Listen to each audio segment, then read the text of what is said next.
...2012 will not be the end of the world as many people are afraid that it will be. It might just instead be the end of the world as we know it today, in a very good way. It will be an elevation of our consciousness. It won't be as if on December 21st we pick up our bed sheets, look underneath and scream because we're suddenly invisible. We might scream for another reason, but I'm sure we could turn that into another interview.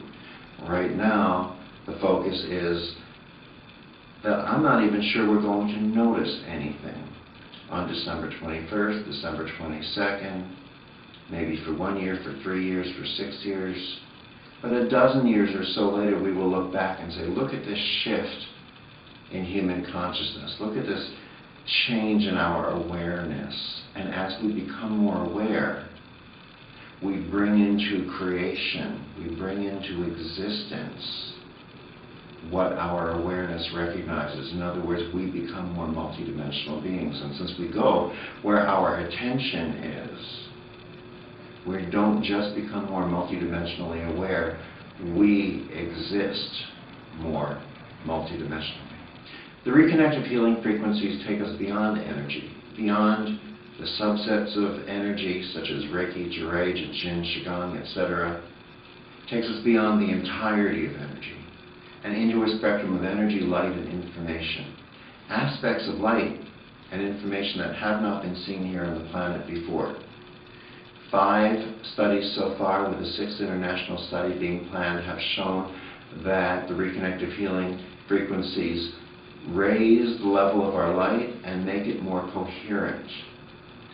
They bring us into what a number of the scientists call a super aware state of consciousness.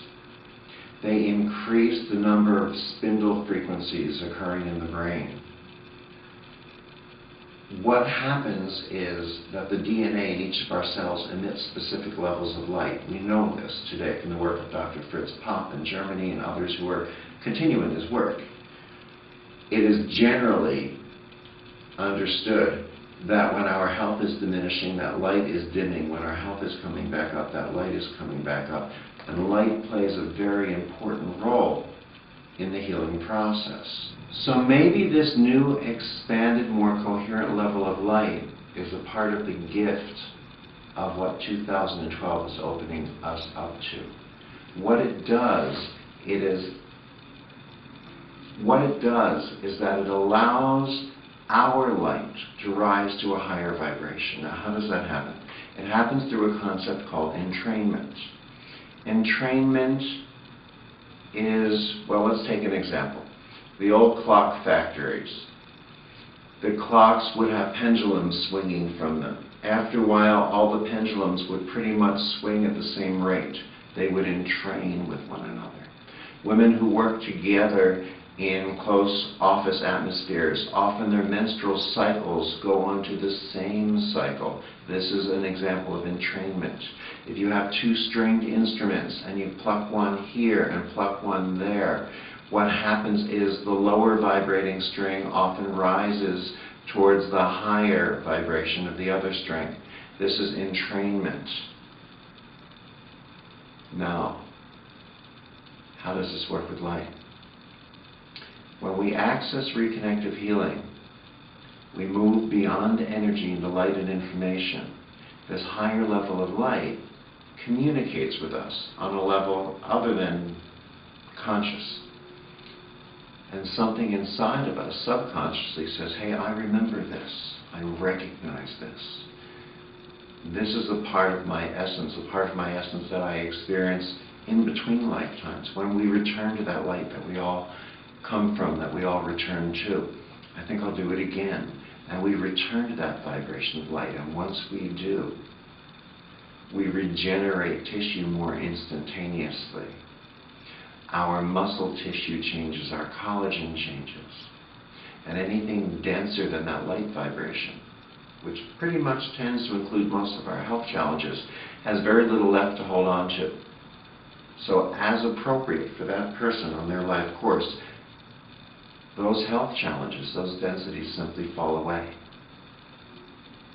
The insights of 2012 are to teach us to redirect our vision, to bring our insight and our attention back home, back inside of us, to step into becoming the healing so that we can inspire the healing and evolution within others. Many people are looking for a message of hope for 2012. I don't think it's about hope as much as it is simply about recognizing that we are evolving into more aware, more multidimensional, more comprehensive beings. I believe if hope goes anywhere,